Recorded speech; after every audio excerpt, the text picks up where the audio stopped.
চারিদিকে সেনাদের নজিরবিহীন হামলার ধ্বংসস্তূপ, স্বজন হারানোর যন্ত্রণা, খাদ্যের তীব্র সংকট যখন নিত্যসঙ্গী, সে সময় নিঃস্ব মানুষগুলোর একমাত্র অবলম্বন মহান আল্লাহ তাআলার ইবাদত। জীবনের নিশ্চয়তা না থাকলেও সিয়াম সাধনার মধ্য দিয়ে মাসটি অতিবাহিত করার প্রত্যয় তাদের। গাজার বিভিন্ন জায়গায় নিত্যপণ্যের পসরা সাজিয়ে বসেছেন বিক্রেতারা। পবিত্র মাহে রমজান শুরুর আগেই নিজেদের সাধ্যের মধ্যে কেনাকাটা সারছেন ফিলিস্তিনিরা।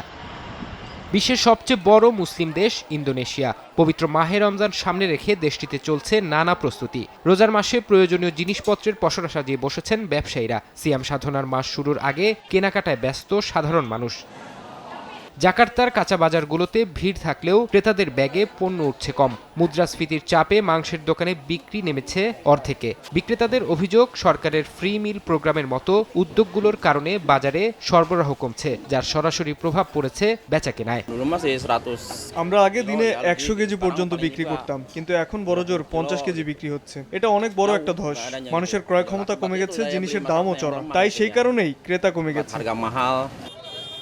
পাকিস্তানের চিত্র খুব একটা ভিন্ন নয়। করাচি থেকে ইসলামাবাদ, সবখানেই সাধারণ মানুষের চোখে মুখে উৎকণ্ঠা। মুদ্রাস্ফীতি কিছুটা কমলেও জ্বালানি ও বিদ্যুতের বাড়তি দাম সবজির বাজারকে করেছে অস্থির। খেজুরের মতো পণ্যের ট্যাক্স বেড়ে যাওয়ায় দিশেহারা হয়ে পড়েছেন ক্ষুদ্র ব্যবসায়ীরা। দেখুন সরকার কত বেশি সেলস ট্যাক্স চাপিয়েছে।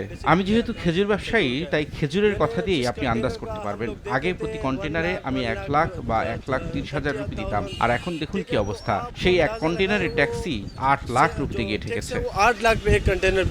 আর্থিক এই সংকট মোকাবিলায় পাকিস্তান সরকার 3,800 কোটি রুপির রমজান রিলিফ প্যাকেজ ঘোষণা করেছে। ফরহাদ চৌধুরী, সময় সংবাদ। মা, পিম্পল 5 দিনেই চলে যাবে। যাবে না মা। যাক, নিমের 5 অংশের পাওয়ারে 5 দিনেই দূর হবে পিম্পল। হিমালয়া পিউরিফাইং নিম ফেস ওয়াশ।